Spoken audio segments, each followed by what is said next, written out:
सभी को मेरी ओर से नमस्कार, सत श्री अकाल। ठाकुर साहब, क्वेश्चन तो काफ़ी सारे हैं, तो मैंने कहा भाई इतने सारे क्वेश्चन मैंने लिख तो लिए, अब सबका जवाब देते देते ना कहीं ऐसा ना हो सब आपस में मिक्स हो जाए। सबसे पहले तो इंद्रजीत जी ने जो बताई बात, देखो इनको दिल्ली का डायरेक्ट एक्सपीरियंस है। वहाँ पर ये तो 3 लाख की बात है, अगर 30 लाख का इलाज भी होता आपका तो भी फ्री में ही होता, पैसे नहीं लगते। इनसे जो 22,000 लिए वो सर स्टंट का पैसा था, इलाज का पैसा नहीं लिया गया, और दिल्ली वालों का वो भी नहीं लेते। अब पंजाब में इलाज करेंगे ना, पंजाब में सबका, सिर्फ गरीब का नहीं, अमीर का नहीं, सबका इलाज करेंगे और फ्री में करेंगे, शानदार इलाज करके दिखाएंगे।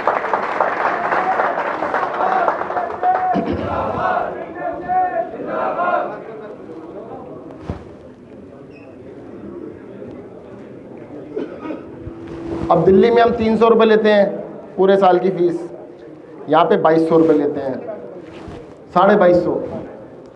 हम पूरे दिल्ली का और दिल्ली के आसपास का परमिट देते हैं, ये एक डिस्ट्रिक्ट का देते हैं, डिस्ट्रिक्ट का नहीं, एक रूट का देते हैं, सिटी का देते हैं। ये रेस्ट्रिक्शन हटा देंगे और दिल्ली से ज़्यादा फीस नहीं लेंगे, चिंता मत करो। देखो इसमें ज़्यादा फीस क्यों चाहिए?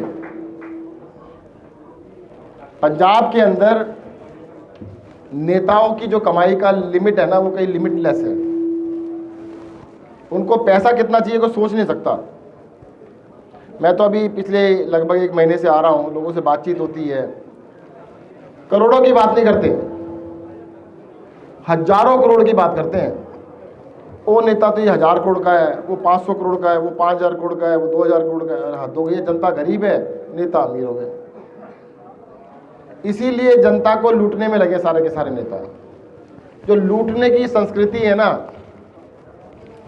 जो लूटने की कल्चर है, इसको खत्म करेंगे।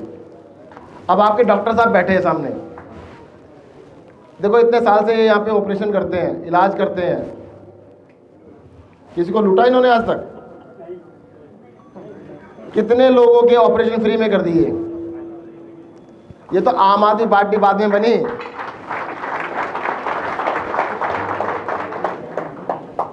डॉक्टर साहब कितने साल से आम आदमी पार्टी में हो? सर जब से बनी है जी 13। ऐसा है, आज गलत आंसर देंगे। वैसे कहते हैं कि मैं तो ये 30 साल से हूँ, मैंने पार्टी तो बनी 10 साल हुए। कहते मेरी गलती थोड़ा है, पार्टी बाद में बनी, मैं पहले से हूँ। कहते जो पार्टी आज कर रही है वही मैं पहले करता था, आज भी वही करता हूँ, तो चेंज तो नहीं आया। और पार्टी में आने के बाद देखो पंजाब के अंदर बड़ी बड़ी इंडस्ट्री गायब हो गई, पता है आपको? अब मंडी गोविंदगढ़ का क्वेश्चन इधर से आया था अभी, कहते सारी इंडस्ट्रियां बंद हो गई, भाग रही हैं। ये नहीं बताया क्यों भाग रही हैं, मैं बता देता हूं क्यों भाग रही हैं। एमएलए साहब, नेता साहब, मंत्री साहब पैसे मांगते हैं, हिस्सा मांगते हैं कि 10% दे दो, 20% दे दो। हमारे डॉक्टर साहब नहीं मांगेंगे, इस बात की गारंटी है।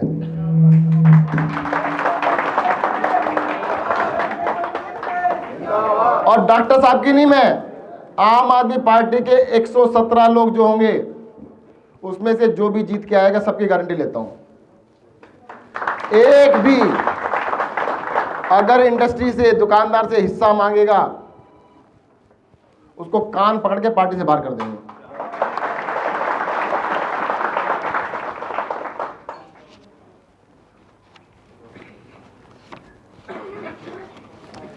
अब पुष्पेंद्र जी ने एक बड़ा फंडामेंटल क्वेश्चन रख दिया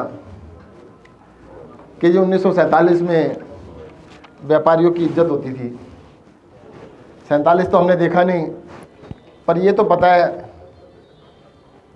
व्यापारियों की इज्जत आज भी होती है, पर हिंदुस्तान में नहीं,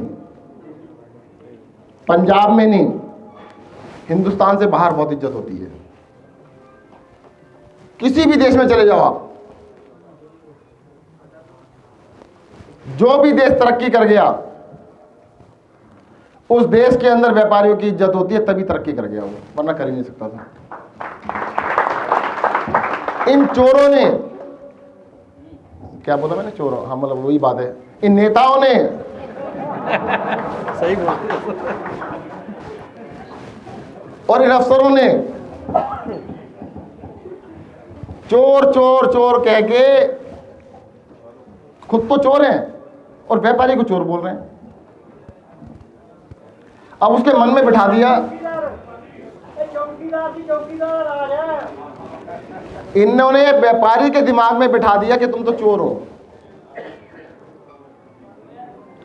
सिस्टम इतने कॉम्प्लिकेटेड बना दिए, इतने सारे फॉर्म निकाल दिए, काम कोई होता नहीं, हर चीज की रिश्वत मांगते हैं, हर चीज पे पैसे मांगते हैं।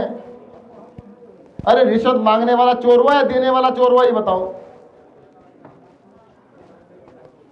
आप सड़क पे जा रहे हो, एक चाकू दिखा के आपसे 5,000 रुपये लूट ले, तो चोर वो है कि आप हो? चोर तो वो है। इन चोरों ने व्यापारियों को चोर कहना चालू कर दिया। सर इसका इलाज करके दिखाएंगे आपको पंजाब के अंदर। सिंपल सी बात है, आम आदमी पार्टी की सरकार दिल्ली के अंदर है। दिल्ली आधा राज्य है जी, केंद्र शासित प्रदेश है, यूनियन टेरिटरी है, पूरी सरकार नहीं है वहां पे, पुलिस हमारे अंडर नहीं आती, जमीन भी हमारे पास नहीं है। पंजाब एक फुल स्टेट है। सबसे पहले व्यापारियों के क्वेश्चन आ रहे हैं, बार बार वही बात आ रही है, कई सारी बातें वही घूम घूम के आ रही हैं। पहली बात बता दूं, पंजाब देश का पहला राज्य होगा जहां पे रिश्वतखोरी बंद करेंगे। अब आप पूछोगे कैसे करोगे जी? सारे कह रहे हैं कोई भी काम करवाना हो पहले दलाल पकड़ लो, कोई भी काम करवाना हो पहले पैसे गिन लो। तंग करने वाले बैठे हुए हैं। दो चीज करेंगे जी, पहली सिस्टम चेंज करेंगे। जितने भी सरकारी दफ्तर हैं, जिन भी सरकारी दफ्तरों में आपको जाना पड़ता है काम करवाने के लिए, उन सरकारी दफ्तरों को ताला मारेंगे, ताला बंद करेंगे उनको। वो सरकारी दफ्तर आपके काम करने के लिए नहीं बने, वो कलेक्शन सेंटर बने हैं। कलेक्शन करके ऊपर जाती, ऊपर वो कलेक्शन सेंटरों को लॉक लगाएंगे, ताले लगाएंगे। अब आप कहोगे जी कलेक्शन सेंटर बंद हो गए, मतलब वो सारी सरकारी दफ्तर बंद हो गए, काम कैसे होगा? पहली बात तो ये बहुत सारे काम बेफालतू के हैं, उनकी जरूरत ही नहीं है। ये वाला फॉर्म भर दो, ये वाला फॉर्म भर दो, अब ये वाला फॉर्म भर दो, अब ये वाला फॉर्म भर दो, अब ये कर दो, अब वो कर दो। जो बेकार की चीजें उनको खत्म कर देंगे। जो जरूरी काम बचेंगे, जरूरी काम तब भी बचेंगे ना, उनको ऑनलाइन कर लो, अपने मोबाइल से कर लो, अपने लैपटॉप से कर लो, अपने घर से बैठ के कर लो। दफ्तर जाने की जरूरत नहीं है। कई सारे लोग बोले तो ऐसे कैसे हो सकता है जी? अपने बेटे से फोन कर लेना, भतीजे से फोन कर लेना, पड़ोसी से फोन, जो विदेश में रहता है कोई भी, पूछना कनाडा के कौन से सरकारी दफ्तर को देखा, किसने देखा है? न्यूजीलैंड का किसने सरकारी दफ्तर देखा हो तो बता देना, उससे पूछना भाई दफ्तर देखा कभी? इंग्लैंड में कोई सरकारी दफ्तर देखा किसी ने?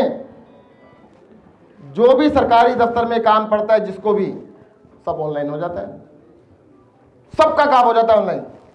हमारे यहां नहीं होता, क्योंकि ऑनलाइन ना रिश्वत नहीं जाती। जब रिश्वत लेनी बंद तो फिर ऑनलाइन कर लो, फिर कलेक्शन सेंटर की जरूरत क्या रहेगी? उसके बाद एक क्वेश्चन उठेगा कि कुछ लोग हैं जिनको ऑनलाइन काम नहीं कर सकते। यंग जनरेशन कर लेगी, यंग लोग तो कर लेंगे ना, कई लोग नहीं कर पाएंगे।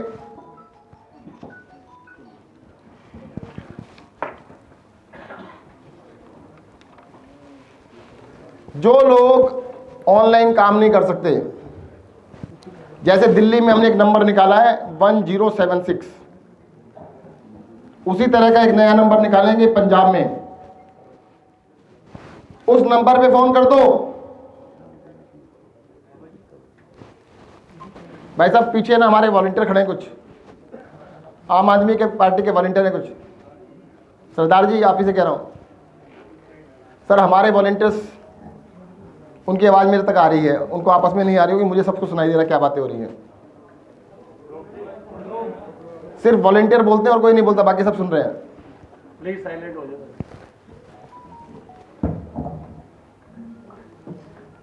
क्या बता रहा था मैं? जो नंबर है 1076 की तरह से यहाँ पे नया नंबर देंगे आपको। उस नंबर पे कॉल करो, अपॉइंटमेंट दो। लेना नहीं अपॉइंटमेंट, आपने देना है कि भाई साहब मेरे घर पे या मेरी दुकान पे या मेरे दफ्तर में इतनी तारीख को इतने बजे आ जाना। सुबह 9 से लेकर रात के 9 बजे बुला लेना। संडे को बुलाना, संडे को बुला लेना। बंदा घर पे आएगा, आपको धक्के नहीं खाने। आपके घर पे आके, आपकी दुकान पे आके या आपके दफ्तर में आके आपके सारा काम वहीं पे करके जाएगा। 50 रुपये दे देंगे।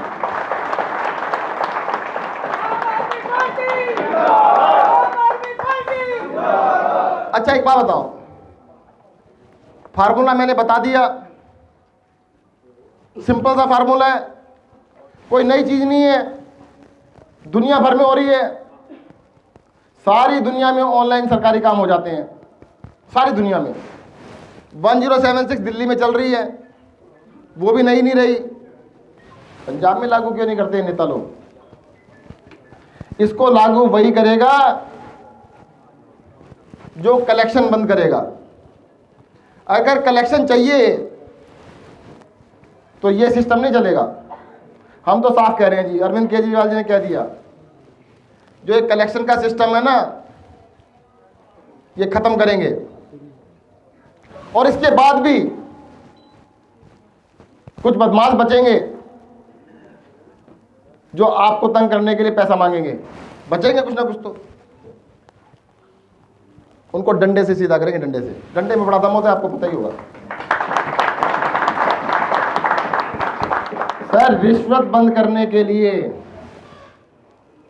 100 लोगों को जेल में बंद करना है बस। कोई कुछ बंद ही नहीं करता। 100 को बंद कर दिया, किसकी हिम्मत होगी? कोई लेगा? सबको डर लगता है जेल जाने से। आप किसी को जानते हो ना सरकारी जो लेते हैं पैसे, उससे पूछना कि भाई साहब केजरीवाल की सरकार आने वाली है, उसके बाद भी पैसे लोगे क्या? पहले पूछेगा सच्ची में आ रही है? आप क्या बोलना? हाँ जी आ रही है। कहते जब ऊपर नहीं देने तो हमने क्यों लेने हैं? पूछ लेना। मैंने कईयों से पता करा लिया, मेरे को डायरेक्ट तो बताता नहीं कोई। मैं कहता भाई साहब आप पता करके बताओ, आप पता करके। कहते हो कि जब ऊपर देने नहीं तो हमने लेके क्या करना है? एक बंदा नहीं मिलेगा जो कह दे के लूंगा। और जो रिश्वतखोरी बंद करने की बात कर रहे हैं आपसे, पंजाब के अंदर रिश्वतखोरी बंद करने में 1 साल नहीं लगाएंगे, 1 महीना भी नहीं लगवाएंगे। जिस दिन आम आदमी पार्टी की सरकार शपथ लेगी, 24 घंटे के अंदर, 1 दिन के अंदर रिश्वतखोरी बंद करते दिखाएंगे। लोग कहते हैं इतनी जल्दी कैसे हो सकता है? ऑपरेशन तो ऐसे ही होता है जी, जल्दी होता है। हम गोली गाली में विश्वास नहीं करते कि लंबे टाइम तक गोली खाओ, यहां तो सीधा ऑपरेशन कर देंगे। ये केजरीवाल का ऑपरेशन है और रातों रात। देखो मैं सीधी सी बात बता रहा हूं जी, क्यों करेंगे? हमें एक चाहिए जगह जहां पे हम करके दिखा सकें। पंजाब के अंदर ये ऑपरेशन कर दिया ना, पूरे देश के लोग कहेंगे हमें भी इस ऑपरेशन की जरूरत है, भाई साहब डॉक्टर बढ़िया है। एक मरीज ठीक हो गया, कहते हैं मरीज ठीक होने के बाद 1000 जगह बोलेगा कि भाई सही डॉक्टर था, दवाई सही दी, सीधा ऑपरेशन कर दिया। अरे 1947 में अंग्रेजों को भगाया था किसने? पंजाब ने। इस देश में जितने लोग फांसी पे चढ़े थे ना, आधे से ज्यादा पंजाब के थे, और अंग्रेजों को बोलते थे इनसे कोई मुक्ति नहीं पा सकता, छुड़वा नहीं सकता। पंजाब वालों ने तो नहीं माना था। पूरे देश के लोग कहते हैं, पूरे देश के लोग कहते हैं, बच्चा बच्चा कहता है इस देश में रिश्वतखोरी खत्म नहीं हो सकती। पंजाब में भी कहते हैं, पर पंजाब वाले दोनों बातें हैं, कहते नहीं चेंज करके देखेंगे। इनसे चेंज नहीं हो सकता जो कर रहे हैं, ना कांग्रेसियों से हो सकता, ना बीजेपी वालों से हो सकता, ना अकालियों से हो सकता। इसको तो करने के लिए सही डॉक्टर चाहिए, वो डॉक्टर का नाम है केजरीवाल, वही करके दिखा रहे हैं। सर व्यापारियों के लिए 2-3 चीजें कहता हूं। पहली चीज, तंग नहीं करेंगे। दूसरी चीज, उसकी इज्जत करेंगे। तीसरी चीज, रिश्वतखोरी बंद करेंगे। अरे व्यापारी को और कुछ चाहिए ही नहीं। आज पंजाब का व्यापारी पंजाब छोड़ के बद्दी में फैक्ट्री लगा रहा है, गुड़गांव में फैक्ट्री लगा रहा है, मानेसर में फैक्ट्री लगा रहा है, पंजाब में नहीं लगा रहा।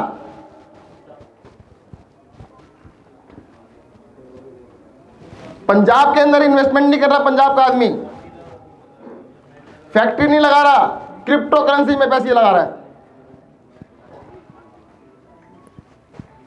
लगाना मत, वैसे बता रहा हूं मैं आपको, चक्करों में फंस जाओगे।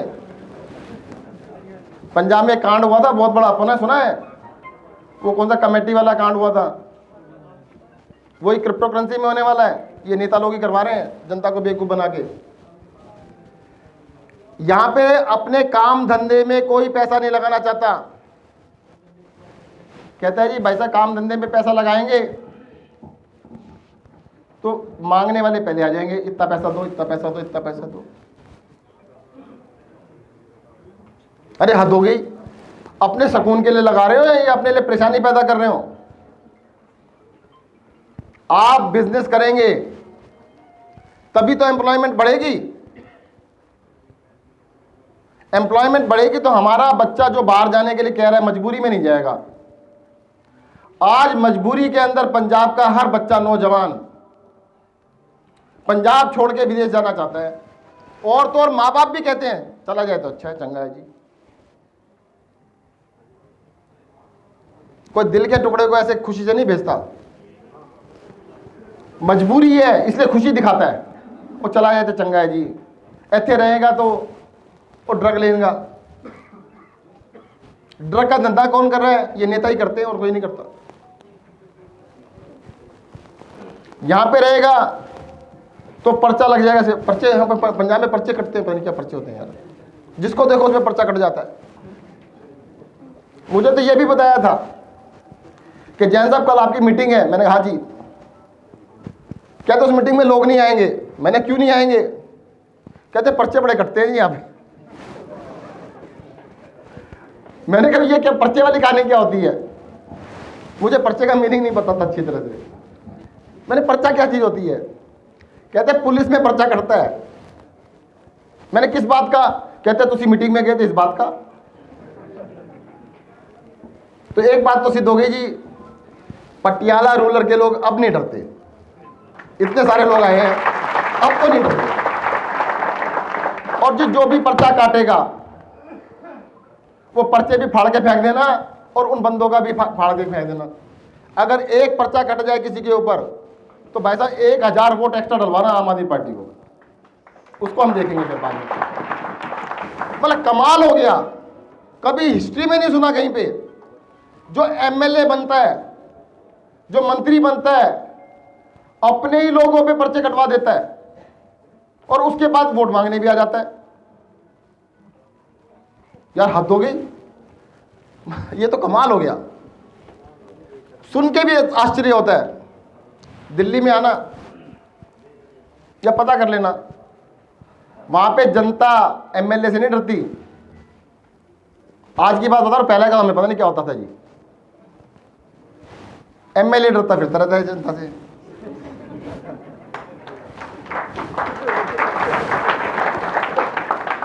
और जिसको शक ना हो, जिसको अपने रिश्तेदार से पूछ लेना यार कि भाई साहब एमएलए का क्या है, कुछ नहीं है। कहते एमएलए है ठीक है, तो क्या हुआ? यहां पे पता लगा एमएलए नहीं हुआ, पता नहीं खुदा का वो नया रूप हो गया। अच्छा बना कैसे? अच्छा बनता कैसे कोई एमएलए, मंत्री बनता कैसे है? बनाने वाला कौन है? पता है कौन है? नहीं पता। वो लगता है लोगों को गलतफहमी है, ओते जी बड़े आदमी हैं जी, जित जान गए थे फिर की होनगा। अरे कुछ नहीं होनगा, अंदर जाके कोई नहीं देख रहा। जो मुंह पे आए ना उस गुंडे को, बदमाश को, भाई साहब आप ही को देंगे। असली तुम्हारे साथी हैं जी, एक बार अंदर जाके झाड़ू फेर देना उनके ऊपर, फिर देखना। दिल्ली में यही किया था जनता ने। जब हम आए, लोगों से बातचीत हुई, कहते क्या बात कर रहे हो? वहां भी थोड़ा आतंक था, इतना नहीं था जितना यहाँ पे है, पर एमएलए का आतंक तो था ही। वो कहते विधायक, मैंने कहा विधायक क्या होता है? जिसकी धाक होती है, वो धाकड़ होता है, धाकड़। तो लोग थोड़े डरते थे पुराने धाकड़ों से। तो हमने कहा जी क्या करना चाहिए? कहते जी उनको पता लग गया तो क्या होगा? मैंने कहा जी अंदर जाके कुछ नहीं पता लगेगा, यहां पे नए नए तरीके निकालते हैं। कहते हैं इनको पता लग जाएगा अंदर क्या था। फिर लोग किस बात से डरते हैं? भाई साहब वोट गिनेंगे बाद में, यहां से वोट नहीं मिली। अरे जब वो रहा ही नहीं तो गिन के करेगा क्या? जब वो हार ही जाएगा तो उसको पूछ कौन रहा है? तो सबसे पहले तो मैं पटियाला रूलर से सबको कहना चाहता हूं, इस बार डरना मत। और भाई साहब एक बात बताओ, जब अपने बच्चों की शादी करते हो तो चंगा शरीफ आदमी ढूंढते हो। अगर अपनी बेटी को आपको 2 दिन के लिए छोड़ना हो, आप बाहर जा रहे हो, तो कम से कम एमएलए ऐसा उसके घर पे छोड़ सको। सोच के देखना कि भाई उसकी अपनी बेटी की तरह रखेगा 2 दिन। भाई साहब डॉक्टर साहब में सामने खड़े हो जाओ, डॉक्टर साहब एक बारी, कोई भी कैंडिडेट आ जाए, डॉक्टर साहब से कंपेयर कर लेना। अगर इनसे अच्छा हो तो उसको वोट दे देना, इनसे खराब हो तो देना मत बिल्कुल भी, फिर इनको दे देना। ये नहीं चलेगा। साला अंग्रेजों से डरे नहीं, अंग्रेजों को लात मार के भगा दिया, इन काले अंग्रेजों से डरोगे?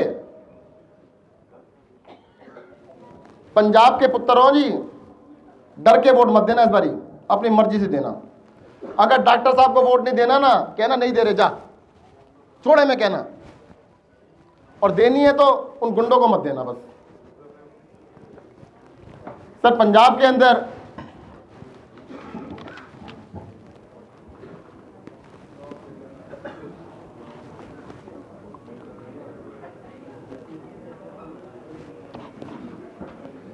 एक ट्रांसपोर्ट के बारे में क्वेश्चन पूछा गया था मान साहब ने। देखो जी, ट्रांसपोर्ट की यूनियन बंद करके अपने रिश्तेदारों को बिठाया गया है, वो भी वही कलेक्शन सेंटर बनाया गया। तो हमने तो कह दिया ना, कलेक्शन सेंटर खत्म करेंगे, आपकी यूनियन दोबारा से बहाल करेंगे। और जो भी उसका भी कारण बता देता हूं। देखो जी, पंजाब के अंदर हिंदी फिल्म देखो, कोई भी हिंदी फिल्म में अगर ड्राइवर होगा तो पंजाबी होगा, गुजराती फिल्म का ड्राइवर भी पंजाबी होगा, और तो और मद्रासी फिल्म का ड्राइवर भी पंजाबी होगा। तो भाई साहब अपने ड्राइवरों को, ट्रांसपोर्टरों को खुश रखेंगे तभी तो पूरे देश में हमारा प्रचार करेंगे वो जाके। आप चिंता मत करो जी, बिल्कुल खुश रखेंगे आपको।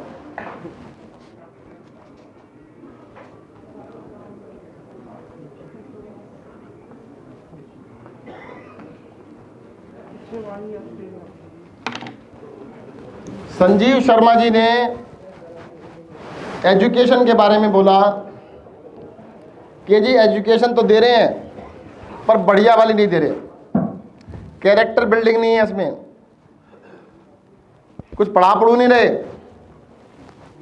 देखो जो दिल्ली में है ना, दिल्ली से खुश थे वो, दिल्ली के काम से, खुद टीचर हैं, दिल्ली देख के आए हैं।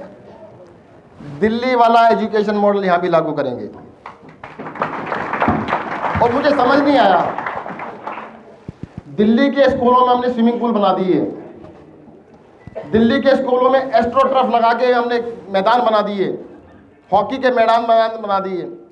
अरे पंजाब के अंदर इतने ओलंपियन दिए, गोल्ड मेडलिस्ट दिए, यहां पे बता रहे हैं एस्ट्रोटर्फ के मैदान ही नहीं है।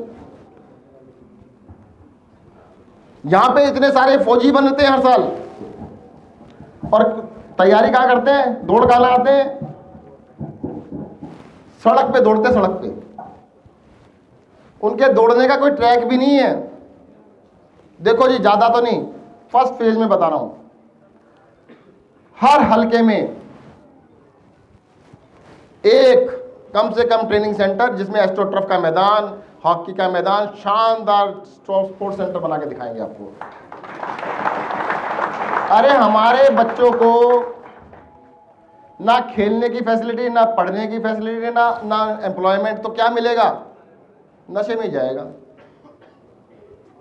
कहते हैं नशे को ठीक करने के लिए इंजेक्शन लगा दो जी। अरे भाई साहब, उसको कुछ तो दो, उसको लगे तो सही उसकी लाइफ का कोई महत्व है।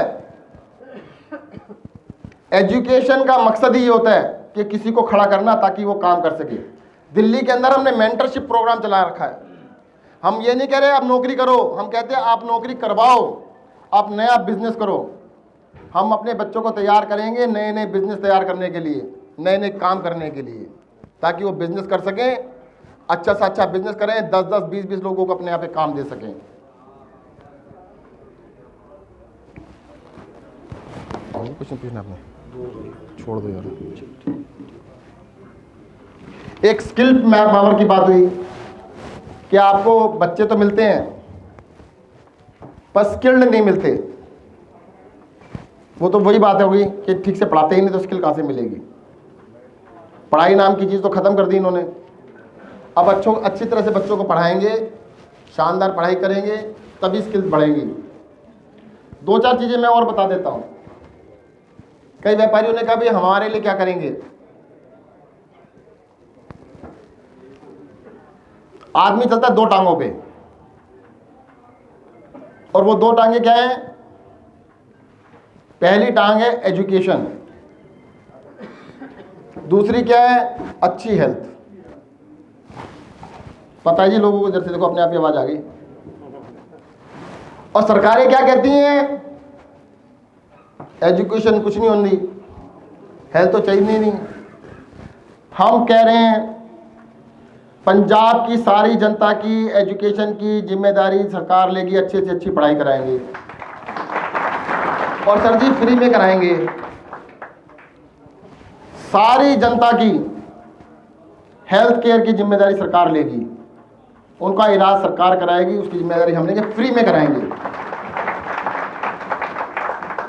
हमारे ऊपर ले दे के ये आरोप रह जाता है जी, इतना सारा पैसा कहां से लाओगे, इतना सारा पैसा कहां से लाओगे। कहते हैं आप तो महिलाओं को भी 1000 रुपये महीना दे रहे हो, बिजली के बिल भी माफ कर रहे हो, 300 यूनिट फ्री, सारी जनता का इलाज कर रहे हो, सब बच्चों को फ्री में पढ़ाओगे, इतना पैसा कहां से लाओगे। ये जो खजाना होता है सरकारी खजाना, ये जमीन के अंदर नहीं होता, पता है ये बात। सरकारी खजाना होता है एक बैंक अकाउंट, उस बैंक अकाउंट के अंदर पैसा होता है वो जो आपने जमा कराया टैक्स के रूप में। और पंजाब की जनता जो टैक्स देती है, पता कितना बजट बनता है, दिल्ली में 60,000 करोड़ और पंजाब में बनता है 1 होती है। जितने भी अच्छे देश हैं, पढ़ाई भी अच्छी होती है, बाकी सब तो ठीक है, पर ये महिलाओं को 1000 रुपये क्यों दे रहे हो।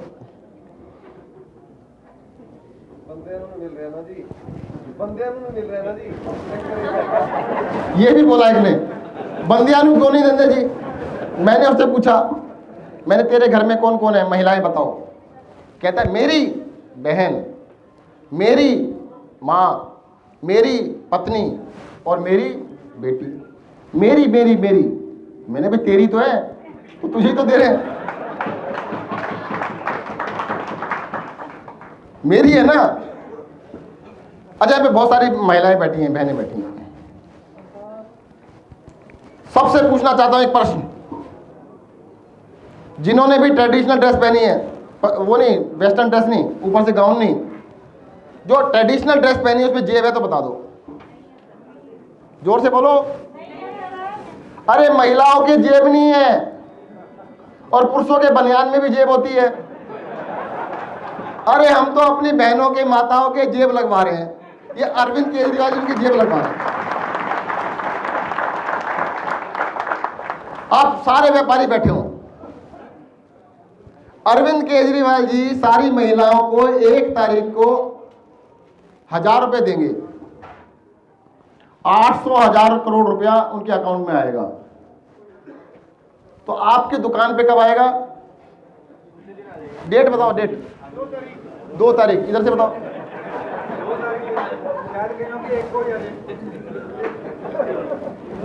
2 तारीख से लेके 7 तारीख तक दुकान से मत उठ जाना, सब माल बिक जाएगा। सर व्यापार के लिए फंडामेंटल बता रहा हूं मैं आपको, डिमांड एंड सप्लाई। सप्लाई कितनी भी बढ़ा लो, उससे माल ज्यादा नहीं बिकेगा। जिसकी इंडस्ट्री, जो भी इंडस्ट्री है, कल से अपने आप प्रोडक्शन डबल कर दो तो डबल माल बिकेगा नहीं। आपकी दुकान में जो भी माल है उसका 10 गुना माल भर लो तो अगले दिन 10 गुना माल बिकेगा नहीं। माल कब बिकेगा? जब ग्राहक की जेब में पैसा होगा, डिमांड बढ़ेगी। अगर महिलाओं के पास जो पैसा जाएगा वो आपकी डिमांड बढ़ाएगा। अगर 300 यूनिट बिजली फ्री होगी, उससे जो पैसा बचेगा जनता का, वो पैसा मार्केट में खर्च होगा, डिमांड बढ़ेगी। जो हेल्थ केयर पे पैसा खर्च करते हैं वो पैसा बचेगा, तो वो मार्केट में खर्च होगा, डिमांड बढ़ेगी। जो एजुकेशन पे पैसा खर्च करते हैं वो पैसा बचेगा तो डिमांड बढ़ेगी, वो पैसा मार्केट में खर्च होगा, तो आप ही का तो बिजनेस चलेगा। भाई साहब इकोनॉमिक्स का सिंपल सिद्धांत नहीं समझाते। कल मुझसे एक लड़के ने क्वेश्चन पूछा, कहते व्यापारियों को लोन मिलता है 13% पे, एफडी है 3.5%, 3.5 हो गई जी, 3.5 है जी, बताओ जी। दुनिया भर में स्प्रेड जो होता है 2% होता है। जो एफडी का रेट होता है, एफडी के रेट पे 2% जोड़ के लोन मिलता है दुनिया भर में। जहां पे 1% की एफडी है 3% में मिलेगा, 2% की एफडी है 4% में मिलेगा, 5% रेट एफडी का 7% में मिलेगा। यहाँ पे 3.5% की एफडी है तो लोन कितने पे मिलना चाहिए? 5.5, 6 लगा लो। 10% का स्प्रेड क्यों चाहिए? स्प्रेड का मतलब होता है बैंक का बीच का हिस्सा। 2% की जगह 10% क्यों चाहिए? कोई बता सकता है? सर पिछले कुछ सालों में बैंकों ने 20 लाख करोड़ रुपया माफ किया है। और यहां पे कोई बैठा खड़ा हो जाओ, बताओ किसका किया है?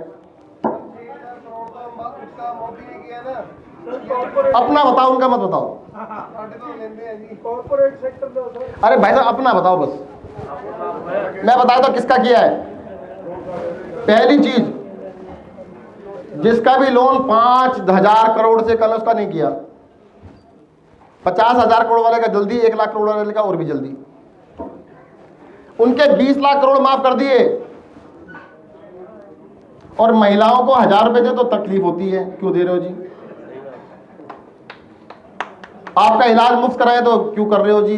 बिजली फ्री कर दे तो क्यों कर रहे हो जी? भाई साहब 2 ही चीजें हैं, जो भी काम करता है अपने मालिक के लिए करता है। जिनके जो मालिक उनके लिए वो काम करेंगे। हमारे लिए तो आप ही हो सब कुछ। अगर आप वोट दोगे तो आपने बनाया ना, आपके लिए काम करेंगे। उनको उन्होंने बना रखा है तो वो उनके लिए काम करते हैं। तो सर इस बार ध्यान रखना, इस बारी चेंज कर देना और आधा मत करना।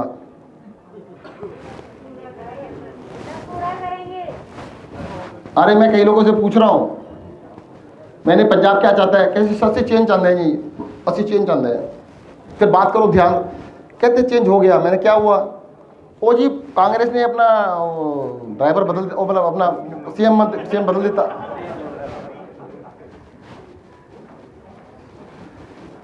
भाई साहब गड्डी वही है, कांग्रेस 100 साल पुरानी गड्डी है। 5 साल से घुर कर रही थी, गुर स्टार्ट ही नहीं हुई। क्यों नहीं हुई? इंजन तो सीज हो गया, टायर पंचर है, सब कुछ खराब है। अन्ना बड़ा कहते 3 महीने पहले ड्राइवर बदल दो। वो 3 महीने पहले ड्राइवर बदल देता, कहते हुन आ जाओ जी, हुन आ जाओ जी, हुन आ जाओ जी। भाई साहब गड्डी पुरानी है, 100 साल पुरानी। वो दूसरी तो चिल्ला रहे हैं, वो साडी गड्डी 50 साल पुरानी है, इस बीच आ जाओ। वो अकाली वो भी खटा रहा है। लोग कह रहे उस चीज से उतरे थे, इस पे चढ़े थे। दोनों धुआं मार रही हैं। धुआं तो तब मारेंगी जब स्टार्ट होएंगी, स्टार्ट ही नहीं हो रही। और जो ड्राइवर बदला वो कंडक्टर बन गया, वो ऐलान करने में लग गया, आ जाओ जी, आ जाओ जी, ए जी, ए जी। वो गाड़ी स्टार्ट करने की कोशिश ही नहीं कर रहा, क्योंकि उसको पता है वो 3 महीने का ड्राइवर है। सर इस बारी ड्राइवर बदलने से खुश मत होना, इस बारी गड्डी बदल दो। कौन सी गड्डी चाहिए? आम आदमी पार्टी की वोल्वो खड़ी है। इन खटारा 50 साल पुरानी, 100 साल पुरानी से बेटर है। एक बार ट्राई कर लेना, कभी हताशा नहीं होगी, निराशा नहीं होगी। इस बारी का मुझे नहीं पता कितनी सीट मिलेगी। इस बारी आप सरकार बनवा देना, अगली बारी वोट मांगने नहीं आएंगे, पर मैं ये बता सकता हूं कि कितनी सीट आएगी। हमारा काम बोलेगा 110 से ऊपर सीट आएंगी अगली बारी। धन्यवाद। जय हिंद, जय भारत।